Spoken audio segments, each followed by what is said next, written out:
โอเคทุกคนมื้อนี้เปิดภาพมากะอยู่เฮือนของน้องหลาน้อยเนาะทุกคนเนาะโดยสบายดีน้องหละสบายดีโดยบ่ได้พบพ่อกันกะล้นนานเติบเนาะโดยเอ้ยคิดว่าน้องมีสู่มีแฟนไปได้นี่ยังบ่ทันมียังบ่ทันมีบ่โดยอืมเปิดใจมาในกัน2เทื่อแล้วเนาะโดยที่ผ่านมาได้ซะน้องหละที่ผ่านมากันมีอยู่แบบก็มีอยู่บ่หลายหั่นน่ะมีคนทักเข้ามาหาอยู่แม่นบ่โดยแต่ว่ายังบ่มีคนจริงจังโดยโอ้ทักเข้ามาหาหลายบ่น้องหละก็บ่หลายปานใดก็พอมีอยู่อืมแต่ละคนได้เห็นหน้าเห็นตาเพิ่นบ่บางคนก็ได้เห็นบางคนก็บ่ได้เห็นแล้วแต่โดยฮู้อายุเพิ่นอยู่บ่โอ้เท่าไรอายุแต่ละคนบางคนก็50ปลายบางคนก็30อืบางคนก็1919มีบ่น้องล่ะมีคือสิมาฮู้แท้ผู้บ่าวรุ่นน้อยอ้อๆได้นี่รุ่นเดียวกันเนาะโดยเออแล้วแบบเป็นอะไรน้องล่ะ50 30 19การคุยกันนี่แตกต่างกันบ่ก็แตกต่างแล้วน้องคิดว่าไปทางไหนหลายกว่ากันสำหรับใจน้องสิไปทางอันรุ่นใหญ่ก่อนหั่นน่ะเอทางอเราก่อนปานใดโอ้มักรุ่นใหญ่โดยอืมแบบเห็นหน้าเห็นตาเพิ่นนี่เป็นอะไรเอาเฮ็ดสามีอะไรบ่ก็พอได้ พอได้เนาะโดยอืมแบบเพิ่นเคยมีลูกมีเมียมาก่อนบ่น้องล่ะแม่คือมีโอ้น้องบ่ได้ติเพิ่นบ่โดโอ้บ่ติเพิ่นเนาะโดยอืมการล่มการจาเพิ่นดีบ่เนาะโดยดีเนาะโดยโอ้แต่ว่าปัจจุบันนี่สถานะของน้องนี่เป็นแนวใดโสดคือเก่าโสดคือเก่าโดยโอ้คือคนที่สิเข้ามานี่ก็คือบ่ได้จำกัดอายุโดยอืมพอห่างพอหมายได้เบิดโดยอืมทุกมื้อนี้ยังมีคนลมอยู่บ่จ๊ะบ่มีบ่มีโดยฮู้อยู่บ่ว่าเป็นเพราะหยังน้องล่ะบ่ฮู้บางคนก็อาจจะที่อยู่กับเมียเพิ่นจังซี่หันนะบ่พวกเพิ่นกันน่ะสิยากเวียกยากงาน อืว่าอยู่กับลูกกับเมียรอยเมียมาคุยแบบนี้บ่ โดยคือแบบช่วงที่น้องเปิดใจมานี่เนาะมีผู้อยากมาหาบ่บ่มีบ่โดยมีอยู่ว่าสักผู้บ่าวชวนไปดินนี่มีแต่ว่าน้องบ่ไปบ่ได้หั้นนะแบบบ่มีคนพาไปแม่ก็ยากเวียกจังซี่อืแต่ว่ามีเพิ่นชวนอยู่เนาะโดยเพิ่นชวนไปเที่ยวแถวใดน้องล่ะแถวอันท่าแขแข้งขมวนโอ้เพิ่นเป็นคนลาวบ่เป็นคนไทยมาเที่ยวลาว โอ้โอ้แต่ว่าน้องนี่บ่มีผู้ไปนำโดยแต่ว่าปัจจุบันนี่เพิ่นอยู่ไสปัจจุบันนี่น้องก็บ่ฮู้แบบแชทไปเพิ่นบ่ได้ตอบหั้นนะแชทไปหาเพิ่นนี่เพิ่นอ่านบ่อ่านแต่ว่าบ่ได้ตอบโอ้อ่านแต่บ่ตอบโดยป่ะผู้บ่าวใจดำแท้หนุ่มไทยก็สิมาใจดำแท้ปกติในส่วนใหญ่ทั้งผู้บ่าวสิบอกเอื้อยมาว่าทั้งผู้สาวนี่อ่านบ่ตอบแต่นี่ทั้งเพิ่นเนาะโดย รอบนี้จะเป็นทางหนุ่มๆที่ว่าอ่านแล้วบ่ตอบทุกคนเลยบ่ฮู้ว่าเป็นเพราะหยังหรือว่ามีลูกมีเมียอยู่แล้วก็บ่ฮู้เนาะอันนี้แต่ละคนที่ว่าทักเข้ามาหาเพิ่นก็ได้เล่าอีหยังให้ฟังบ่น้องล่ะว่ามีลูกมีเมียจักคนอีหยังแบบนี้หันนะส่วนหลายเพิ่นสิบ่ได้เว้าเรื่องนี้ให้เพิ่นทักเข้ามาเว้าเรื่องหยังจ้ะน้องล่ะก็สิถามทั้งน้องที่หลายก่อนทั้งน้องก็แบบส่วนหลายก็สิบ่กล้าถามเพิ่นหั้นน่ะยันแบบสิจังซั่นจังซี่หั่นแหละบ่กล้ายันผิดใจเพิ่นแน่โดยโอ้ก็เลยว่าถามว่าเพิ่นบอกก็ถือว่ารับฟังแม่นบ่โดยแต่ให้ถามนี่คือบ่กล้าโดยแล้วคนที่สิเข้ามาหาใหม่นี่แนวใดน้องต้องเอาผู้ชายแบบใดนิสัยใจคอเพิ่นนี่เอาแบบนิสัยบ่เจ้าสู้หั่นน่ะแล้วก็แบบถ้าว่ามีลูกมีเมียแท้ๆก็บ่ต้องถามหาน้องก็ได้น้องก็แบบย้านแหน่นั่นแหละ โดยขอคนที่โสดแท้โดยเค เคยมีเมียมาก่อนนี่ได้เนาะ ได้ ขอให้เลิกลากันขาดเป็นที่เรียบร้อยเนาะ โดย บ่เจ้าสู้เพิ่นว่า ตัวน้องเองได้ใช้เจ้าสู้อยู่บ่นี่ บ่ หักเดียวใจเดียวบ่ โดย นั่นแหละเนาะแล้วคือทั้งน้องหลาน้อยนี่คือมื้อนี้ก็ถือว่าเปิดใจอีกรอบเนาะพร้อมสร้างเลยบ่น้องหลานี่ โดย พร้อมเลยเนาะ โดย ระยะเวลาโอลมกัน แล้วแต่น้องจำกัดแล้วแต่นิสัยเพิ่นมื้อนิสัยเพิ่นจังซั่นจังซี่หั่นนะค่ะว่านิสัยโอเคก็ได้เลย โอ้เพิ่นต้องเฮ็ดหยังแน่น้องหละน้องจังสิถึงรู้สึกว่าโอเคนี่นะ ก็บ่ต้องเฮ็ดอิหยังหลายแบบคอยแบบให้น้องเบิ่งแบบนิสัยใจคอเพิ่นออกจังซั่นจังซี่นะ พอให้ฮู้นิสัยเพิ่น โดย ว่าเพิ่นนี่เขามาหาเฮาแบบใด โดย จริงใจบ่หรือว่ามาตัวมาต้ม โดย อืมการที่ว่าเขามาหาน้องนี่ต้องเปิดเผยแม่นบ่ โดย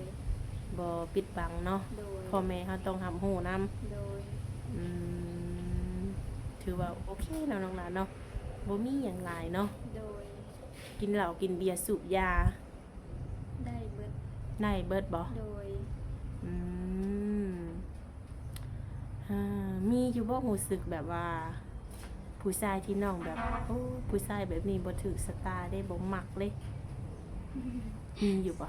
ส่วนหลายมันสิบ่ค่อยมีหันนะ บ่ค่อยมีบ่ โดย เออแล้วคนที่ผ่านมาคนที่ทักเข้ามาหานี่มีผู้ถูกใจอยู่บ่ ที่แรกก็มีแต่ว่าเดี๋ยวนี้เพิ่นหายไปแล้วบ่มี เอ้า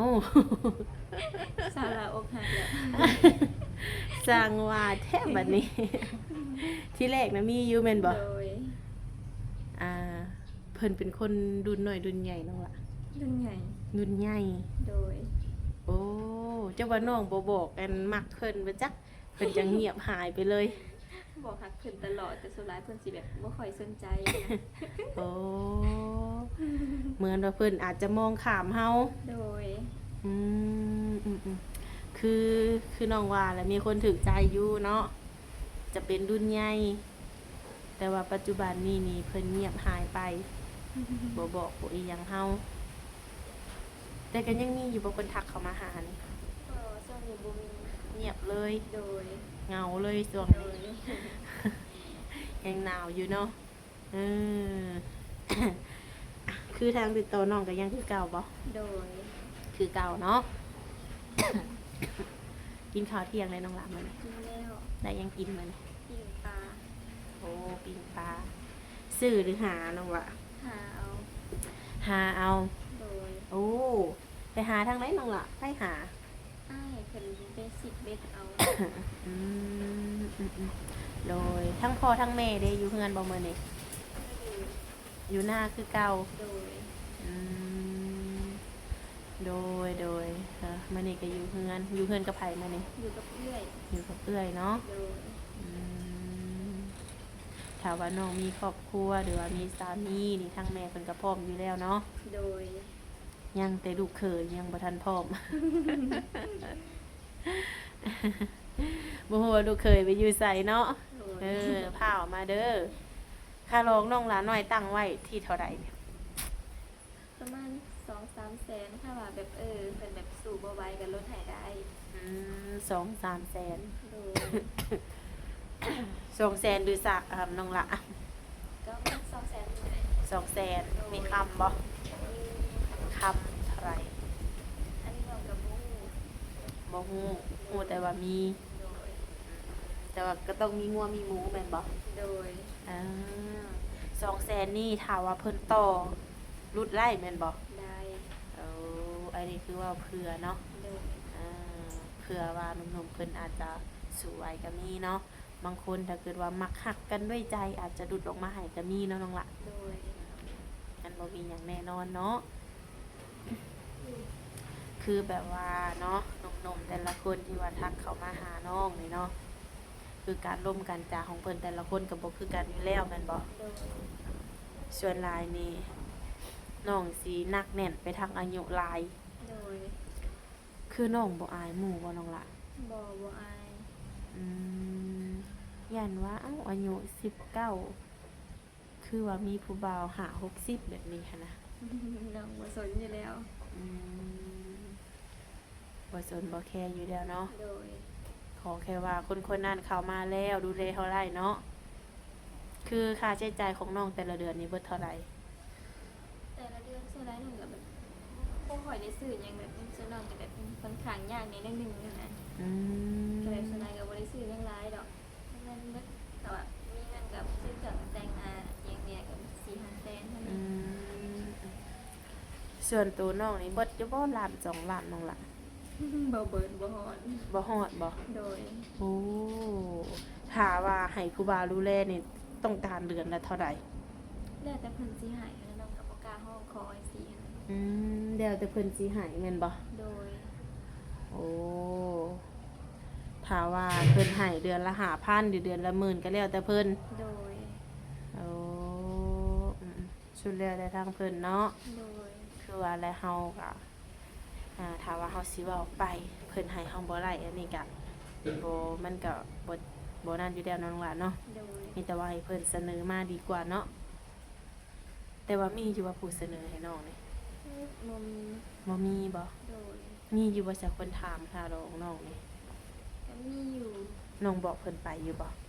น้องก็บอกข้องแผนว่าสู้เอาไว้น้องก็ลดให้ได้ เดี๋ยวเพิ่นว่าแนวใดซะน้องล่ะ แล้วน้องเพิ่นก็บ่ยอมเพิ่นหั่นน่ะน้องว่ายอมน้องนี่แหละ แล้วนี่เพิ่นว่านั่นลูกสาวหลานสิบ่หาแสนเพิ่นบ่เพิ่นว่า เออลูกสาวหลาค่ะร้องเพลงได้เพิ่นว่า อันนี้คือเพิ่นแซวน้องแม่นบ่ โดย อืมบ่แน่เนาะในอนาคตเนาะอันนี้คือเขาเว้าแบบตามเว้าเหยาะเว้าหัวแน่เนาะ โดย แต่ความเป็นจริงก็คือสุดแล้วแต่ทางพ่อแม่น้องเนาะ โดย ว่าสิห้องเท่าใดเพราะว่าบ้านคือว่าบ้านเฮาก็มีพ่อมีลุงเนาะ โดย แต่น้องก็ไปอยู่น้ำสามีได้แล้ววะ ได้ ไปสักไปสาอยู่พุ่นได้เนาะ โดย ถ้าว่าน้องไปอยู่น้ำเพิ่นนี่ไผจะอยู่น้ำแม่น้องละ เรื่อย เรื่อยเนาะ โดย อืมโดยเที่ยวไปเที่ยวมาได้ โด ไปอยู่พุ่นก็ได้เลยเนาะ โดย เดี๋ยวแต่มื้อนี้สิไปทางไหนอยู่บ่มื้อนี้ บอกว่าได้ไปใส่ เป็นอะไรแบบว่าสุขภาพน้องแข็งแรงอยู่บ่นี่ ก็ต้องได้ไปต่อยาทุกอาทิตย์นะ อันนี้ก็ยาเบิดแล้วแต่ว่ายังบ่ทันได้มีเงินซื้อยาเถื่อให้นะ คือน้องต้องกินยา แม่ ตลอดแม่นบ่ โดย โอ้ถ้าว่าบ่กินได้ซะน้องล่ะ เรากินแบบถ้าว่าหยุดกินมื้อหนึ่งสองมื้อเราก็สิเจ็บท้องสิปวดท้องสิ